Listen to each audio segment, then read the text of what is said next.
Forensic का ये है कि क्रिमिनल्स जो हैं वो बहुत तरीक़ेकार का इस्तेमाल करके अपने डेटा वगैरह को हाइड करते हैं। दुनिया में बहुत किस्म के क्रिमिनल्स होते हैं, हैकर्स होते हैं, स्कैमर्स होते हैं, हर तरह के लोग आपको देखने को मिलेंगे, ख़ास तौर पर इस डिजिटल दुनिया के अंदर। जब भी कोई इन्वेस्टिगेशन होती है, सबसे पहले ये देखा जाता है कि जो क्रिमिनल है उसके सिस्टम से हमें कौन कौन सा फ़ाइल मिला है, कौन कौन सा फ़ाइल रिकवर हुआ है, उसके मोबाइल फ़ोन में कौन कौन सा फ़ाइल रिकवर हुआ है। अब वो फाइल्स के अंदर क्या हो सकता है, क्या नहीं हो सकता, ये तो आप पे डिपेंड करता है कि आप कितने माहिर और कितने शातिर जो है वो डिजिटल फोरेंसिक इन्वेस्टिगेटर हैं और आपको कितना कुछ हैकिंग के बारे में आता है। अगर आपको किसी भी हैकर को पकड़ना है तो आपको उसी के हिसाब से सोचना पड़ता है, क्योंकि हैकर आपकी तरह नहीं सोचता, उसका जो वे ऑफ थिंकिंग होता है वो अलग होता है, आपका वे ऑफ थिंकिंग अलग है। अगर आप उसके तरीके से नहीं सोचेंगे कि वो क्या क्या अप्लाई कर सकता है तो आप कभी भी उस तक नहीं पहुंच सकते। इस वीडियो में मैंने आपको ये बताया था कि एक सिंपल जो फाइल होता है जब वो करप्ट होता है या फिर उसका हेडर प्रॉब्लम होता है, उसको किस तरीके से फिक्स किया जाता है, और ये जानबूझकर किया जाता है ताकि इन्वेस्टिगेशन में जो है वो ट्रैक कर लें या कुछ भी कर लें, या आप इसके हेडर को देखने की कोशिश करें जो कल के वीडियो में मैंने आपको दिखाया था। ऑलमोस्ट सब कुछ बिल्कुल आपको फिक्स्ड ही मिलेगा, आप इसको एक्सट्रैक्ट नहीं कर सकते। अगर आप किसी भी तरीके से इसको एनालाइज करेंगे तो आपको एनालाइज के अंदर भी कुछ देखने को नहीं मिलेगा। उसका रीज़न ये है कि क्रिमिनल जो है वो इसको अलग अलग तरीक़ों से, अलग अलग टेक्निक मेथड्स का इस्तेमाल करके अपने फाइल्स को प्रोटेक्ट करते हैं, ताकि अगर वो पकड़े भी जाएं तो इतनी बाआसानी जो है वो पकड़े ना जा सकें। अगर आप यहाँ पर हेडर में देखेंगे तो हेडर इसका बिल्कुल सही आ रहा है, जो कल भी मैंने आपको कल की वीडियो में दिखाया था। अगर आपने कल का वीडियो नहीं देखा तो इस वीडियो को इस वीडियो को फोर्स करके उस वीडियो को देख लें, क्योंकि फिर आपको समझ नहीं आएगा, क्योंकि मैं 1 बाय 1 चलने की कोशिश कर रहा हूँ।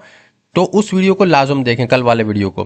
तो यहाँ पर हमने एग्जाइडर के अंदर इसको ओपन कर लिया है। ऑलमोस्ट यहाँ पर आप शुरू में देखेंगे जो 4 जो है यहाँ पर 1 2 3 4 ये ऑलमोस्ट सेम है, इनमें कोई चेंजेस नहीं किया गया है। अगर आप नीचे यहाँ पर आएंगे तो यहाँ पर भी आपको कोई चेंजेस नज़र नहीं आएगा लास्ट में, जो मैंने कल के वीडियो में बड़ी अच्छी तरीके से एक्सप्लेन आपको किया था। तो फिलहाल हमें यहाँ पर कोई हिंट नहीं मिल रहा है, लेकिन हमें करना यहाँ पर ये होगा कि अगर एक इमेज है वो बिल्कुल सही तरीके से काम कर रहा है और हमें कोई जो है बाज़ाहिर इंट नहीं मिल रहा है, तो हम यहाँ पर क्या करेंगे, यहाँ पर हम इस ड्रैग एंड ड्रॉप करते हैं इसको इसके अंदर। यहाँ पर हम एक टूल का इस्तेमाल करेंगे जो डिजिटल फोरेंसिक में बहुत ज़्यादा इस्तेमाल होता है, इसको EXF टूल कहते हैं। इसका काम ये होता है कि ये किसी भी इमेज फाइल के अंदर उसका पूरा का पूरा मेटा डेटा निकाल देता है। अब वो मेटा डेटा कैसा निकालता है, ये विंडोज़ का टूल है, आप इसको लिनक्स या किसी और ऑपरेटिंग सिस्टम में इस्तेमाल कर सकते हो और ये बिल्कुल फ्री ऑफ कॉस्ट आपको मिल जाता है। यहाँ पर हम CMD का ओपन करेंगे इसी फोल्डर के अंदर, और ओपन करने के बाद टूल का नाम लिखकर और यहाँ पर हम अपने इमेज का नाम लिख देते हैं जिसका मेटा डेटा हमें निकालना है, और इंटर कर देते हैं। जैसे ही हमने इसको इंटर किया, इंटर करने के बाद इस टूल ने इसका जो मेटा डेटा है इसको एक्सट्रैक्ट कर दिया। यहाँ पर ये बता रहा है कि फ़ाइल का नाम क्या है, डायरेक्टरी आपको दिखाएगा, फ़ाइल का साइज़ क्या है, फ़ाइल मॉडिफिकेशन डेट क्या है, file access time, file creation date क्या है, ठीक है जी, फ़ाइल का परमिशन क्या है, फ़ाइल का टाइप क्या है, एक्सटेंशंस क्या है, मीम टाइप क्या है, और सारी चीज़ें आपको बताएगा कि ये जो इमेज है ये JFI वर्जन है, क्योंकि JPG में वर्जन्स भी होते हैं, शायद आपको नहीं पता। रेजोल्यूशन यूनिट XY रेजोल्यूशन आपको दिखाएगा, कमेंट होगा, इमेज विड्थ होगी, हाइट होगा, इनकोडिंग प्रोसेस वगैरह, सारा कुछ जो इमेज के मेटा डेटा में होता है वो सारा कुछ आपको मिल जाएगा। बट यहाँ पर भी आपको हिंट नहीं मिल रहा है, लेकिन अगर आप गौर से देखेंगे यहाँ पर एक कमेंट मौजूद है। ये कमेंट हमारे लिए एक हिंट हो सकता है। अब आप बोलेंगे ये कमेंट क्या है, ये कमेंट तो कोई मैसेज तो नहीं होता, लेकिन मैसेजेस को भी हाइड किया जा सकता है, मैसेजेस को भी इनक्रिप्ट या इनकोड किया जा सकता है। मैंने रिवर्स इंजीनियरिंग के अंदर और मालवेयर एनालाइजिंग के अंदर ऐसे बहुत सारे टेक्निक्स को रिवील किया है कि जिनके अंदर मैंने बहुत ही डीप कंसेप्ट को बताया। मैं जितने वीडियोस बनाता हूं मैं बहुत ही डीप लेवल पे बनाता हूं, ताकि मैं आपको डीप से डीप नॉलेज दे सकूं जो बहुत ही कम लोग प्रोवाइड करते हैं। अब यहाँ पर ये जो कमेंट है, ये कमेंट एक हिंट हो सकता है। अगर इस कमेंट को हम यहाँ से कॉपी करके बेस64 के वेबसाइट पे जाएं, बेस64 बेसिकली एक इनकोडर होता है जो बहुत ही ज़्यादा इस्तेमाल होता है आपके मैसेजेस वगैरह को इनकोड करने के लिए। बेस64 के इनकोडर में हम चले जाते हैं, यहाँ से ये एक वेबसाइट है, आप वेबसाइट का भी इस्तेमाल कर सकते हो, अपना टूल बनाकर भी यूज़ कर सकते हो, और किसी भी टूल का इस्तेमाल करके बेस64 के जो है वो कोड को इनकोड या डिकोड कर सकते हो। यहाँ पर अगर हम इनकोड में जाएं तो इनकोड में क्या होता है कि आप किसी भी किस्म के मैसेजेस को इनकोड कर सकते हैं बेस64 के अंदर। अब मिसाल के तौर पर मैं यहाँ लिख देता हूँ डेट से, अब मैं इसको इनकोड करूंगा तो ये देखें किस फॉर्मेट में चला जाएगा, ये इस फॉर्मेट में आ गया, ये डेडसिक है, ये इस फॉर्मेट में आ गया। अगर मैं इसी मैसेज को कॉपी करके यहाँ पर डिकोड में जाऊंगा तो डिकोड में अगर मैं इसी मैसेज को डिकोड करना चाहूँ तो दोबारा डिकोड में देखो आप क्या क्या आपको नज़र आता है। डिकोड में आपको नज़र आएगा, इसको हम एग्री कर देते हैं, यहाँ पर में आपको मैसेज नज़र आ रहा है डेडसिक। इसका मतलब ये है कि ये बेस 64 का इनकोडिंग फॉर्मेट है। अगर यहाँ पर हम इसको कॉपी करें, ये जो कमेंट इसके अंदर इसने डाला है, इस कमेंट को हम कॉपी करें और यहाँ पर पेस्ट कर दें तो देखते हैं हमारे सामने क्या डिकोड मैसेज आता है। हमारे पास डिकोड मैसेज आ रहा है, बेस 64 का एक मैसेज हमारे पास आ रहा है जिसमें लिखा है स्टिक हाइड।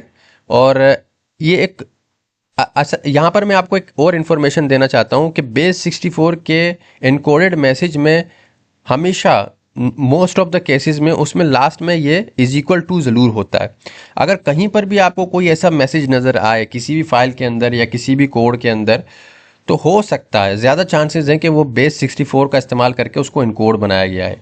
ये तो इस तरीके से हमें नज़र आ रहा है जब हमने इसको डिकोड किया, ये डिकोडेड मैसेज है। अब हमारे पास एक एंट आया है कि ये जो डिकोडेड मैसेज है ये बेसिकली बेस 64 का इस्तेमाल करके इसको इनकोड किया गया था, और इनकोड के बाद जो डिकोडेड मैसेज हमारे पास आया है वो ये आ रहा है। ये क्या है, ये तो हमारे समझ में नहीं आ रहा है, लेकिन ये डिकोडेड मैसेज है। अब यहाँ पर एक हिंट हमें नज़र आ रहा है कि इसने इस्तेमाल किया है जो ये आप देख रहे हैं। अब यहाँ पर जो ये आप देख रहे हैं स्टेज हाइड, इसका मतलब है ये इसने स्टेनोग्राफी टेक्निक का इस्तेमाल करके उस इमेज के अंदर कुछ हाइड किया है।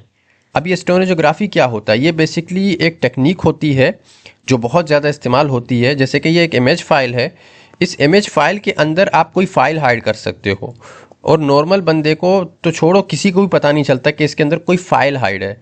अब यहाँ पर हिंट में हमें पता चला कि इसने इस प्रोग्राम का इस्तेमाल किया है, इस प्रोग्राम का इस्तेमाल करके ये इसका इस्तेमाल किया है जो कि बेस 64 है, लेकिन ये अभी भी एक्चुअल वो चीज़ नहीं है जो होना चाहिए। अब इस प्रोग्राम का जब आप इस्तेमाल करते हैं तो आप इमेज फाइल के अंदर, वीडियोस फाइल के अंदर कोई दूसरा फाइल हाइड करते हैं और वहाँ पर पासवर्ड लगा देते हैं। तो यहाँ पर क्या होगा कि हम इस टूल के अंदर जाते हैं, ये भी आपको बिल्कुल फ्री ऑफ कॉस्ट मिल जाएगा, इसका नाम आप देख सकते हैं। यहाँ से हम इसको कट करके इसके अंदर पेस्ट कर देते हैं, और ये भी आप विंडोज़ में इस्तेमाल कर सकते हैं। अब ये हमने पेस्ट कर दिया, उसके बाद यहाँ पर हम CMD को दोबारा इस फोल्डर के अंदर ओपन करके इसका नाम लिखते हैं, और अपने यहाँ पर हमें लिखते हैं एक कमांड एक्सट्रैक्ट, क्योंकि इससे आप फाइल को एक्सट्रैक्ट करते हैं उसके अंदर कोई चीज़ अगर हाइड है तो, और एंटर कर देते हैं। यहाँ पर हमने एक कमांड गलती कर दी, -SF लिखना पड़ता है। अब यहाँ पर ये पासवर्ड मांग रहा है। पासवर्ड क्यों मांग रहा है, क्योंकि इसके अंदर क्रिमिनल ने कोई मैसेज या कोई फाइल हाइड किया है और उसका पासवर्ड ये है, ये नहीं है बल्कि ये बेस 64 का पासवर्ड। अगर हम इसको कॉपी करें पूरे के पूरे को इस तरीके से और इसको डिकोड करने की कोशिश करें तो हमें अब क्या नज़र आता है, अब हमें नज़र आ रहा है पासवर्ड के बराबर में ये आ रहा है, लेकिन ये जो है ये पासवर्ड नहीं हो सकता, पासवर्ड ये है। तो हम क्या करते हैं कि ये जो लिखा है यहाँ पर इसको हम रिमूव कर देते हैं और ये यहाँ पर इसको डिकोड करते हैं। अब जब हम इसको डिकोड करेंगे तो हमारे पास एक्चुअल पासवर्ड नज़र आएगा जिससे ये फाइल एक्सट्रैक्ट होगी। अब यहाँ पर आपने देखा कि क्रिमिनल जो है वो किस किस किस्म के टेक्निक्स का इस्तेमाल करते हैं। जैसे मैंने यहाँ पर ये पासवर्ड लिखा, अब मैं यहाँ इस पासवर्ड को यहाँ पर लिखता हूँ, नज़र नहीं आएगा लेकिन इंटर कर देता हूँ। ये देखिए हमने पासवर्ड को लिखा, इसने क्या बोला कि मैंने एक फ़ाइल को एक्सट्रैक्ट कर दिया जो flag.txt के नाम से आ रहा है, जो यकीनन इसी फोल्डर के अंदर इसने एक्सट्रैक्ट किया होगा, जो मैं आपको दिखाना चाहता हूँ। ये देखें flag.txt का एक फ़ाइल आया और इसके अंदर आप देखेंगे तो बेसिकली एक मैसेज होगा, ये देखें, ये पूरा प्रोसेस होता है। अब ये कुछ भी हो सकता है, क्रिमिनल कुछ भी हाइड कर सकता है किसी भी फाइल के अंदर। और आपने यहाँ पर देखा कि सबसे पहले हमने क्या किया कि इसका मेटा डेटा निकाला, मेटा डेटा में हमें एक कमेंट मिला, कमेंट को जो है हमने डिकोड किया, डिकोड से हमने इस प्रोग्राम का इस्तेमाल किया, उससे फिर एक दूसरा फाइल हमने निकाला जिसके अंदर एक्चुअल मैसेज था। फोरेंसिक में ऐसी चीज़ों का भी इस्तेमाल होता है और इसमें आप कुछ भी सेंसिटिव डेटा हाइड कर सकते हैं, कोई भी पर्सनल मैसेज हाइड करके आगे किसी को दे सकते हैं, कुछ भी हो सकता है। तो ऐसी चीज़ों को समझने के लिए, सीखने के लिए, डीप कंसेप्ट को समझने के लिए हमारे चैनल को सब्सक्राइब करें। आई होप आप इस वीडियो को जितना ज़्यादा हो सके आप शेयर करें, लाइक करें, नीचे कमेंट में बताएं और आपको ऐसी कौन कौन सी टेक्निक सीखनी है कमेंट ज़रूर करें ताकि हमें कमेंट से पता चले कि आप क्या सीखना चाहते हैं। आई होप कि आपको ये वीडियो पसंद आएगा। फिलहाल मुझे दीजिए इजाज़त, इंशाल्लाह फिर मेरे नेक्स्ट टॉपिक में। अल्लाह हाफिज़।